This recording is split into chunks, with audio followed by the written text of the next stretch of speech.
South ఇండియాలోని అతి తక్కువ ధరలకి రత్నాలను అందించే ఏకైక సంస్థ 6JVR. నమస్తే, welcome to Suman TV news. నేను మీ సాయి.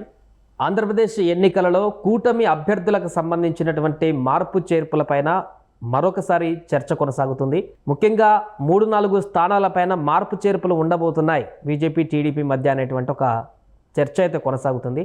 సో ఆ స్థానాలేంటి, అక్కడ అభ్యర్థుల మార్పుకు సంబంధించి జరుగుతున్నటువంటి పరిణామాలేంటికి సంబంధించి మనం మాట్లాడదాం. మనతో పాటు Suman TV news chief editor Keshav గారు. సార్ నమస్తే. నమస్తే. సో ముఖ్యంగా ఉండి, నరసాపురం, అనపర్తి, తంగలపల్లి ఈ 4 స్థానాలపైన నిన్న వీరు మాట్లాడుకున్న మీటింగ్ తర్వాత కొంత క్లారిటీ తీసుకున్నారు. మార్పు చేర్పులకు సంబంధించి ఒక అండర్స్టాండింగ్కి వచ్చారనేటువంటి ఒక వార్త మనకు కనిపిస్తుంది. సో దీనికి సంబంధించి ఏం చెప్తారో, నిజంగా నా మార్పు చేర్పులు జరిగేటువంటి అవకాశం ఉందా? మనం గతంలో కూడా డిస్కస్ చేసాము. ఎందుకంటే అక్కడ ఉన్నటువంటి గ్రౌండ్ రిపోర్ట్స్ని బట్టి కూటమిలో కొన్ని మార్పులు జరగడానికి ఇప్పుడు ఇవి ఓన్లీ బదలాయింపులు. అంటే టీడీపీ సీటు బీజేపీకి ఇవ్వడం, బీజేపీ సీటు టీడీపీకి ఇవ్వడం, జనసేన సీటు మార్చడం, ఇట్లా ఈ మాత్రమే జరుగుతుంది. అభ్యర్థుల మార్పులు కూడా ఇంకొక 5-6 నియోజకవర్గాల్లో ఉండడానికి అవకాశం ఉంది. ఎందుకంటే ఇంకా నోటిఫికేషన్ రాలేదు. అలానే క్యాన్వాసింగ్ వెళ్ళేటువంటి క్రమంలో వీళ్ళు ఇస్తున్నటువంటి హామీలు మినహా స్పష్టమైనటువంటి మేనిఫెస్టో ఇంకా అనౌన్స్ చేయలేదు. కూటమిలో ఓటు ట్రాన్స్ఫర్ అసలు నిన్న జరిగిన మీటింగ్ ఎజెండా ఏంటి? కూటమిలో ఓటు ట్రాన్స్ఫర్ జరగాలంటే క్షేత్రస్థాయిలో సమన్వయంగా పనిచేయాల్సినటువంటి అవసరం ఉంది. దీనికి సంబంధించి కొన్ని కమిటీలు వేయాలి. 160 అసెంబ్లీ సీట్లలో ప్రచార సభలు నిర్వహించాలి. స్థానిక స్థాయిలో కూడా నాయకత్వాన్ని ఇన్వాల్వ్ చేయాలి. అలానే జాతీయ స్థాయి నాయకత్వాన్ని పిలవడం ద్వారా 25 పార్లమెంటు నియోజకవర్గాల్లో కూడా బలమైనటువంటి నాయకులతో ప్రచారం నిర్వహించాలి. ఇది ఎజెండాతో నిన్న జరిగినటువంటి డిస్కషన్. కానీ అంత ఎక్కువ హైలైట్ అవుతుంది ఈ మార్పులు చేర్పులు. ఈ మార్పులు చేర్పులు కొత్తగా జరిగేవి కావు. ఇవి ఆల్రెడీ డిస్కషన్లో ఉన్నటువంటి వాటినే మరొకసారి చర్చించారు. అది అధిష్టానం దృష్టికి తీసుకెళ్లాల్సినటువంటి అవసరం ఉంది. కాబట్టి బీజేపీ ఇన్ఛార్జెస్ చెప్పినటువంటి మాట, ఎలక్షన్ పరిశీలకులను 2 వేసింది కదా బీజేపీ. సో వాళ్ళు పార్టీ రాష్ట్ర నాయకత్వం అభిప్రాయం తీసుకోవడం ద్వారా ముందుకు తీసుకెళ్ళి అక్కడ క్లియరెన్స్ వస్తే ఇక్కడ జరగబోయేది ఏంటి అనేది, ప్లస్ ప్రాక్టికాలిటీస్. ఒకవేళ నరసాపురం లోక్సభ అభ్యర్థిని మార్చి రఘురామకృష్ణరాజును బరిలో నిలిపితే వచ్చేటువంటి పర్యవసానాలు ఏంటి, రిజల్ట్ ఏ విధంగా ఉండొచ్చు, దానికి సంబంధించి అసెంబ్లీ సీట్లలో ఇప్పుడు కంటెస్ట్ చేస్తున్నటువంటి అభ్యర్థుల అభిప్రాయాన్ని కూడా క్రోడీకరించి వీళ్ళు ఒక నివేదిక రూపంలో ఇచ్చారనేది బయటకు వస్తున్నటువంటి సారాంశం.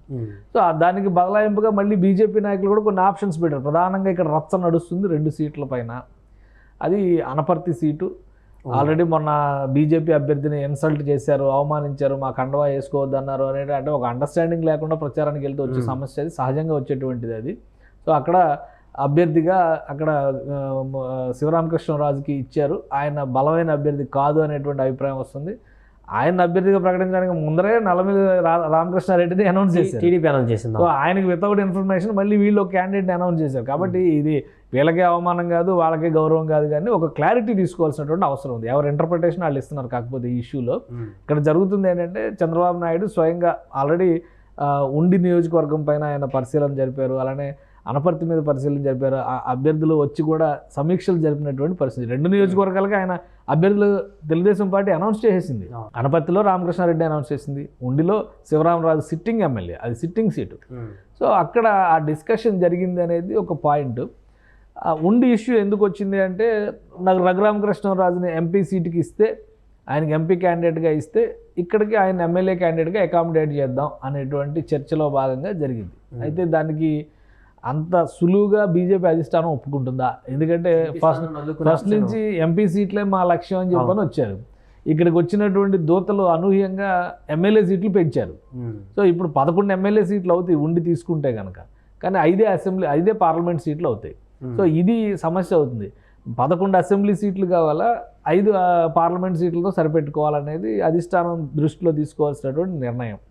పైగా ఇంకొకటి అక్కడ ఎక్కువ చర్చ నడుస్తుంది ఏంటంటే, ఉండి సీటు కనుక ఇస్తే ఆల్రెడీ ఒక రెబల్ ఉన్నారు, ఇంకొక రెబల్గా తయారయ్యే అవకాశం ఉంది. ఇద్దరిలో ఎవరో ఒకరు వైసీపీ గాలం వేసేటువంటి పరిస్థితి ఉందనేది చాలా స్పష్టంగా కనిపిస్తుంది. కాబట్టి అది అంతర్గతంగా వాళ్ళకి చెప్పాల్సింది చంద్రబాబు నాయుడు చెప్పుకున్నారు, వాళ్ళ పార్టీ వైపు నుంచి వచ్చేటువంటి నాయకులు. కాబట్టి బీజేపీ ముందర ప్రపోజల్ పెట్టారు. బీజేపీ అధిష్టానం ఏ విధంగా రియాక్ట్ అవుతుందో చూడాలి. ఇక్కడ తంబళ్లపల్లి సీటు ఇవ్వడం అనేది రివర్స్లో ఇంకోటి ఏంటంటే, అనపర్తి వదులుకుంటే తంబళ్లపల్లి సీట్ ఇస్తామనేటువంటి ప్రతిపాదన. తంబళ్లపల్లికి కూడా టీడీపీ జయచంద్రారెడ్డిని అనౌన్స్ చేసింది క్యాండిడేట్గా, ఆయన ఫస్ట్ లిస్ట్లోనే వచ్చింది ఆయనకి. సో వీళ్ళు ప్రచారం చేయడం కూడా మొదలు పెట్టేశారు. ఇప్పుడు అక్కడ ఉన్నటువంటి ఈక్వేషన్స్ పరంగా చూస్తే అనపర్తి వదులుకుంటున్నారు కాబట్టి తంబళ్లపల్లిలో పెద్దిరెడ్డి ద్వారకానాథ్ రెడ్డి ఉన్నాడు. పెద్దిరెడ్డి ఫ్యామిలీ కాబట్టి ఓడించడం సాధ్యం కాదు అనేటువంటి ప్రచారం ఒకటి జరుగుతుంది. ఆయన ఫస్ట్ టైం గెలిచారు, లాస్ట్ టైం 2019 ఎలక్షన్స్లోనే గెలిచారు. 2009లో 2014లో Thamballapalle seat Telugu Desam party seat అది. సో తెలుగుదేశం పార్టీ ఓడిపోతుందన్న భయంతో అంటగట్టాలని చూస్తుంది అనేది ఎంతవరకు సమంజసం అనేది కూడా ఆలోచించాలి. ప్లస్ అక్కడ బలమైనటువంటి అభ్యర్థి బీజేపీకి ఉన్నాడా లేదా అది కూడా బీజేపీ అంతర్గతంగా చర్చించుకోవాలి. సో అది కాకుండా మరొక ప్రతిపాదన ఏమైనా చేయొచ్చా? ఎందుకంటే గతంలో 2-3 సీట్లపై చర్చ జరిగింది. మదనపల్లి అడిగారని, కాళహస్తి అడిగారని, అలానే రాజంపేట అడిగారని. సో వీటన్నిటినీ దృష్టిలో పెట్టుకొని బీజేపీ నాయకత్వం, రాష్ట్ర నాయకత్వం ఇచ్చేటువంటి ప్రజెంటేషన్ బట్టి అధిష్టానం ఒక డెసిషన్ తీసుకునేటువంటి అవకాశం అయితే ఉంది. మార్పులు చేర్పులు అయితే అనివార్యం, అది కాదు అనడానికి అవకాశం. జగన్మోహన్ రెడ్డి గారు కూడా మార్పులు చేర్పులు చేయాల్సిందే. ఇప్పుడు పైకి ఎన్ని కబుర్లు చెప్పినా కానీ వైసీపీ నేతలు కూడా చాలా గట్టిగా చెప్తున్నారు ఇవన్నీ కాదు, జగన్మోహన్ రెడ్డి గారు మార్చరు అని. కానీ జగన్మోహన్ రెడ్డి గారికి వస్తున్నటువంటి నివేదికల ప్రకారం చూస్తే కూడా 4-5 చోట్ల, మినిమం 4-5 చోట్ల మార్పులు తథ్యం అనేటువంటి సంకేతాలు అయితే ఉన్నాయి. అదే క్రమంలో కూటమిలో కూడా ఈ మార్పులు జరుగుతున్నాయి. ఈరోజు అంటే ఈ భేటీకి ప్రాధాన్యం ఏంటంటే సీట్ల మార్పు అనేది ఒక ఎజెండా, ఒక పాయింట్ మాత్రమే. బట్ సమన్వయంతో 3 పార్టీలు క్షేత్రస్థాయిలో దిగాలి, క్షేత్రస్థాయిలో ముఖ్యంగా ప్రజలకి ఒక విశ్వాసం కల్పించాలి అనేది ఇక్కడ ప్రధానమైనటువంటి ఎజెండాగా నడిచింది. సో ఆ ఎజెండాని అమలు చేసేటువంటి క్రమంలో నాయకత్వాన్ని, కింది స్థాయి నాయకత్వాన్ని ఈ 3 పార్టీలు ఎలా తయారు చేసుకుంటాయనేది ముఖ్యం. ఇప్పుడు సమన్వయ కమిటీలు వేస్తున్నారు, పార్లమెంటు స్థాయిలో ఎన్నికల పర్యవేక్షకులు, నియోజకవర్గ ఇన్ఛార్జీలు అలా జనసేన పార్టీ నియమిస్తుంది, ఇటు తెలుగుదేశం పార్టీ నియమిస్తుంది. అటు బీజేపీలో ఇంకొంత జోష్ రావాల్సినటువంటి అవసరం ఉంది. ఎందుకంటే బీజేపీలో కేంద్ర నాయకత్వం ఒక మాట చెప్తుంది, రాష్ట్ర నాయకత్వం ఒక మాట చెప్తుంది, మళ్ళీ పార్టీల్లో ఉన్నటువంటి నాయకులు తలాకు సొంత మాట చెప్తున్నారు. సో ఇది కొంత కన్ఫ్యూజన్ క్రియేట్ చేస్తుంది. నిన్నటి మీటింగ్ తర్వాత ఈ కన్ఫ్యూజన్కి తెరపడింది అంటారు. అంటే ఇప్పటివరకు చంద్రబాబు, పవన్ కళ్యాణ్ మాత్రమే సభలు, వేదికలు పంచుకొని ప్రచారంలోకి వెళ్తున్నారు. నిన్న ఒక క్లారిటీ వచ్చింది అనుకోవచ్చా? బీజేపీ ముఖ్య నేతలు కూడా, రాష్ట్ర స్థాయి నేతలు కూడా ప్రచారంలో పాల్గొంటారు, అవ్వాలి అనేటువంటి ఇండికేషన్ ఇచ్చారు. మొన్న చంద్రబాబు నాయుడు పవన్ కళ్యాణ్ జరిపినటువంటి పశ్చిమ గోదావరి జిల్లాలో జరిపినటువంటి సభల్లో పురంధేశ్వర్ గారు కూడా పాల్గొన్నారు. ఒక 2 సభల్లో పాల్గొనలేదు, మిగతా సభల్లో పాల్గొన్నారు. సో అంటే ఇక నుంచి ఆ ఇంటిగ్రేషన్ అనేది కలిసికట్టుగా చేయాల్సినటువంటి ప్రధాన ఎజెండాగా వాళ్ళు చాలా స్పష్టంగా చెప్తున్నారు. కాబట్టి బహుశా ఆ కరెక్షన్ ఇక జరగవచ్చు. ఇక నుంచి క్షేత్రస్థాయిలో 3 పార్టీలు కూడా సమన్వయంతో ముందుకెళ్ళాలి. ఒకటే ఏంటంటే ప్రజల్లో కన్ఫ్యూజన్ ఉంటుంది. ఇప్పుడు పదే చూసేటువంటి క్రమంలో ఇంటి ముందరకు వచ్చి ఎవరైతే ప్రచారం చేస్తారో వాళ్ళని ఎక్కువ యాక్సెప్ట్ చేసేటువంటి పరిస్థితి ఉంది. ఈ 3 పార్టీలు ఒకటే అనే సంకేతం ఇవ్వకపోతే బీజేపీని ఇష్టపడేవాళ్ళు బీజేపీకి వేసుకుంటారు, ఆ గుర్తు ఉందో లేదో చూసుకుంటారు, అది లేకపోతే ఇంకో దానికి వేసుకుంటారు. సైకిల్ గుర్తుకు వేయాలని ఉండకపోవచ్చు, జనసేన గుర్తుకు వేయాలని ఉండకపోవచ్చు. సో ఈ 3 పార్టీలు ఒకటిగా ఉన్నాయనేటువంటిది ముఖ్యంగా గుర్తుల పరంగా, ఓటింగ్ అంతా నడిచేది గుర్తుల మీదే కాబట్టి ఒక స్పష్టత ఇచ్చుకోవాల్సినటువంటి బాధ్యత 3 పార్టీల నాయకుల మీద ఉంది. బూత్ లెవెల్ మేనేజ్మెంట్ వరకు, బూత్ లెవెల్ వరకు ఈ విషయాన్ని తీసుకెళ్లాల్సినటువంటి బాధ్యత ఈ 3 పార్టీల మీద ఉంది. అందుకనే ఇప్పుడు ఈ సమన్వయ సమావేశం అనేది చాలా కీలకమైనటువంటి సమావేశం. ఇంకొక వారం రోజుల్లో నోటిఫికేషన్ వచ్చేటువంటి తరుణంలో ఇక్కడి నుంచి ఒక డైరెక్షన్స్ కనుక కింది స్థాయిలోకి వెళ్తే, కొంతమంది నాయకులు ఇంకా బయటికి కూడా రాలేదు. ఇప్పుడు గతంలో మీడియా ముందర పదే కనిపించినటువంటి జీవీఎల్ నరసింహారావు కానీ, విష్ణువర్ధన్ రెడ్డి కానీ, సోము వీర్రాజు కానీ వీళ్ళెవరూ కూడా బయటికి రాలా, ఇంకా ప్రచారంలోకి ఇన్వాల్వ్ అవుతున్నాడు. కనీసం బీజేపీ పోటీ చేస్తున్న 10 నియోజకవర్గాల్లో కూడా ప్రచారం చేస్తున్నటువంటి పరిస్థితి లేదు. సో ఇది పార్టీకి నష్టం చేకూర్చేటువంటిది, అలానే కూటమిని దెబ్బతీసేటువంటిది. ఆ 10 సీట్లు బీజేపీ ఓడిపోతే బీజేపీ ఓడిపోయినట్టు కాదు, కూటమి ఓడిపోయినట్టు. సో అది మనసులో పెట్టుకొని అందరూ కలిసికట్టుగా పనిచేయాలనేటువంటి ఒక డైరెక్షన్, ఒక మెసేజ్ ఈ సమావేశం ద్వారా అయితే ఇవ్వగలిగారని అనిపిస్తుంది. 4 రోజుల్లో నోటిఫికేషన్ ఉన్నటువంటి సందర్భంలో ఇంకా ఈ మార్పు చేర్పులు జరుగుతున్నాయనేటువంటి ఒక కన్ఫ్యూజన్ని ప్రజల్లోకి తీసుకువెళ్ళినప్పుడు అధికార పార్టీ ఆల్రెడీ సెటిల్డ్ అక్కడ అభ్యర్థులు ప్రకటించింది, ఈ ఉండి కానీ మిగతా అనపర్తి కానీ ఆ నియోజకవర్గంలో. సో వాళ్ళు దీన్ని అడ్వాంటేజ్ తీసుకొని ప్రచారంలోకి దూసుకువెళ్ళడానికి అవకాశం లేదంటారా వైసీపీ? అంటే ఒకటి, వైసీపీ ఆల్రెడీ ప్రచార పర్వంలో ముందుంది. ఎందుకంటే క్యాండిడేట్లు అందరినీ డిక్లేర్ చేసిన, ఇప్పుడు కన్ఫ్యూజన్ వస్తే ఒక 5-6 సీట్లు రావచ్చేమో, ఎవరన్నా మార్చాలి అనేటువంటి ఇండికేషన్ అక్కడి నుంచి వస్తే, లేదంటే యథాతథంగా జరగవచ్చు. ఎందుకంటే నేను ఒక ఇన్ఫర్మేషన్ వచ్చింది, ఒక క్యాండిడేట్ని, ముఖ్యంగా మంత్రిగా ఉన్నటువంటి ఒక క్యాండిడేట్ని మార్చేటువంటి ఆలోచన ఉంది, అక్కడ ప్రచారం వెళ్తున్నటువంటి తీరు సరిగా లేదని తాడేపల్లి క్యాంప్ ఆఫీస్కి రమ్మని చెప్పని పిలుపు వచ్చిందని ఒక ఇన్ఫర్మేషన్ వచ్చింది.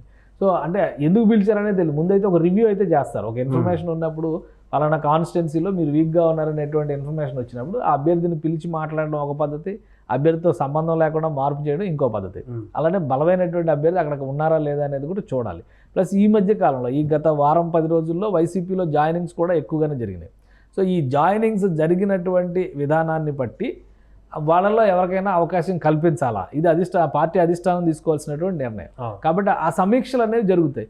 ఇప్పుడు ఇక్కడ కూటమిలో వచ్చినటువంటి ప్రధానమైన సమస్య ఏంటంటే ఒకరు డెసిషన్ మేకర్ కాదు. వైసీపీలో ఆ అడ్వాంటేజ్ ఉంది, ఒకరు డెసిషన్ తీసుకోవచ్చు. ఇప్పుడు ఇక్కడ టీడీపీలోకి వచ్చే నిన్న సమావేశంలో ఒక అనపర్తి సీటు వద్దు అని చెప్పాను, కానీ బీజేపీ ఇమీడియట్గా పెట్టిన ప్రపోజల్ ఏంటి, ఉంగుటూరు సీటు ఇచ్చేయండి అని. ఉంగుటూరులో ఆల్రెడీ జనసేన పార్టీ నాయకుడు గెలిచే అవకాశం ఉందని కొన్ని సర్వేలు చెప్తున్నాయి, కొన్ని సర్వేలో టఫ్ ఫైట్ ఉందనేటువంటి మాట చెప్తున్నాయి. బట్ ఆల్రెడీ క్యాన్వాసింగ్లో మిత్రపక్షం జనసేన ఉన్నటువంటి బలంగా ఉంది, అభ్యర్థి ఉన్నారనేటువంటి విషయంలో ఒక క్లారిటీ ఉన్న తర్వాత బీజేపీ నాయకులు ఆ సీట్ అడగడం, గతంలో కూడా అదే జరిగింది. దానివల్లనే విజయవాడ పశ్చిమ సీటు కోల్పోవాల్సి వచ్చింది. ఎక్కడైతే అభ్యర్థులు ప్రకటన, ఇప్పుడు పాడేరు సీటు ఉంది, అరకు వ్యాలీ సీటు ఉంది, అరకు వ్యాలీకి అభ్యర్థిని చంద్రబాబు నాయుడు ఏడాది క్రితం అనౌన్స్ చేశాడు. ఆ దొన్ను ద్వారా ఇప్పుడు ఆయన రెబల్ క్యాండిడేట్గా నేను బరిలో దిగుతాను అన్నాడు. అది అనూహ్యంగా అంతకు ముందర పాడేరు సీటు తీసుకున్నటువంటి బీజేపీ ఈసారి అరకు కావాలంది.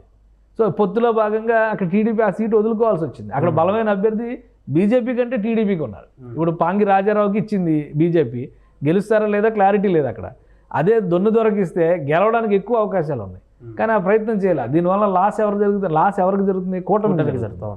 సో ఇప్పుడు ఉంగుటూరు సీట్ అనగానే నాకు కొంతమంది చెప్తున్నారు, ఇన్ఫర్మేషన్ బయటకు వచ్చింది, పవన్ కళ్యాణ్ కొంచెం మొహమాట పడుతూ ఉంగుటూరు గురించి మాట్లాడుతుంటే చంద్రబాబు నాయుడు ఖండించి అక్కడ క్యాండిడేట్ బలంగా ఉన్నారు, ఆల్రెడీ క్యాన్వాసింగ్లో ముందున్నారు కాబట్టి ఆ సీట్ వద్దు, వేరే సీట్ చూడండి అనేటువంటి మాట చెప్పారు. అలానే తంబళ్లపల్లి అయితే డైరెక్ట్ ఆఫర్ చేశారు. అంటే తంబళ్లపల్లిలో ఒక అడ్జస్ట్మెంట్ చేయడానికి వీళ్ళు ప్రిపేర్ అయి ఉన్నారనేటువంటి ఇండికేషన్ చంద్రబాబు నాయుడు ఇచ్చారు.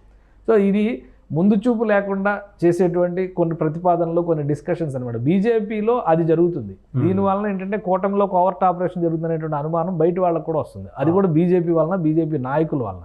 సరైనటువంటి సమాచారం లేకుండా, నియోజకవర్గాల మీద సరైనటువంటి నాయకత్వం ఎవరుందనేటువంటి స్పష్టత లేకుండా లిస్టులో ఉన్నటువంటి వాటిని అడగడం, ఏ పేరు ఉంటే ఆ పేరు ప్రతిపాదించడం అనేటువంటి చర్చ ఎక్కువ నడుస్తుంది. సో ఇది చాలా ఇబ్బందికరమైనటువంటి పరిస్థితిగా బీజేపీకి మారుతుంది. ఆ అంశాలన్నిటికీ చెక్ పెట్టేటువంటి క్రమంలోనే ఇది ఒక కీలకమైనటువంటి సమావేశం. సాధారణంగా గతంలో మనం ఎన్నికలు చూస్తే నోటిఫికేషన్ వచ్చిన తర్వాత, నామినేషన్స్ వేసిన తర్వాత, నామినేషన్స్ చివరి రోజు వరకు కూడా నామినేషన్స్, ఇప్పుడు రేపు నామినేషన్స్ ఓపెన్ అయిన తర్వాత చూడండి, కనీసం ఒక 7-8 నియోజకవర్గాల్లో తెలుగుదేశం నుంచి రెబల్ క్యాండిడేట్లు వేస్తారు, ఒక 3-4 నియోజకవర్గాల్లో బీజేపీ జనసేన నుంచి వేస్తారు. బీజేపీలో కూడా కొంత స్తబ్దుగా ఉన్నటువంటి నాయకులు ఆప్షన్ తీసుకోవచ్చు, తిరుగుబాటు అభ్యర్థులుగా లేదా స్వతంత్ర అభ్యర్థులుగా వేసేటువంటి వెసులుబాటు ఉండొచ్చు. సో మళ్ళీ నామినేషన్ల ఉపసంహరణ వరకు ఈ చర్చ నడుస్తూనే ఉంటుంది పార్టీలో. వాళ్ళని బుజ్జగించడం, ఆఫర్లు ఇవ్వడం, అవకాశాలు ఇవ్వడం. ఈ మధ్య కొత్త కల్చర్ ఒకటి వచ్చింది, బాండ్ పేపర్ మీద రాసిస్తున్నారు. సో ఒకవేళ అధికారంలోకి వస్తే మీకు ఆ పదవి ఇస్తామని ఇప్పుడే బాండ్ పేపర్ మీద రాసి, ఎందుకంటే మాట తప్పుతారనేటువంటి అనుమానాలు ఉన్నటువంటి నాయకుల దగ్గర ఆ సర్టిఫికేషన్ కూడా తీసుకుంటున్నారు. సో అట్లాంటివన్నీ కూడా జరుగుతాయి. కాబట్టి సమయం అయిపోయింది, చాలా ఇప్పటికే డిలే అయిపోయింది అనుకోవడానికి లేదు. ప్రజలు కూడా ఏంటంటే ఇమీడియట్గా ఫస్ట్ ఫేజ్లో ఎలక్షన్ అయి ఉంటే కనుక ఆ వేడి మీద వేడి అయిపోయి ఉండేది. ఇప్పుడు ఒక డిలే వచ్చింది కాబట్టి, ఒక 40 రోజులు వచ్చింది కాబట్టి మధ్యలో రిలాక్స్ అయ్యారు. నోటిఫికేషన్ వచ్చిన తర్వాత జరగబోయేటువంటి 20 రోజుల తతంగం అదొక హీట్ రైజ్ చేసేటువంటి అంశం అవుతుంది. కాబట్టి ఇంకా నోటిఫికేషన్ రిలీజ్ చేయడానికి 1 వారం రోజుల సమయం ఉంది. 18వ తారీఖు నోటిఫికేషన్ వస్తుంది. అక్కడి నుంచి అసలు కథ మొదలైంది. ఇవన్నీ కూడా టీజర్లు, trial versions, pre release events లాంటివి మాత్రమే. అసలు జరగబోయేటువంటి సినిమా 18వ తారీఖు తర్వాత ఉంటుంది. Right sir. సో మొత్తానికి అది కూటమికి సంబంధించినటువంటి సీట్ల మార్పులకు సంబంధించి అయితే నిన్న మీటింగ్ తర్వాత ఒక కంక్లూజన్ వచ్చినట్టుగా కనపడుతుంది. 2-3 రోజుల్లోనే అటు బీజేపీ అధిష్టానం, టీడీపీ కూడా ఒక అండర్స్టాండింగ్కి వచ్చి ఈ యొక్క 3-4 సీట్ల పైన కూడా కీలక నిర్ణయం తీసుకునేటువంటి అవకాశం అవుతుంది. సుమన్ టీవీలో మీ పర్సనల్ అండ్ బిజినెస్ ప్రమోషన్స్ కోసం కింది నెంబర్కి కాంటాక్ట్ చేయండి.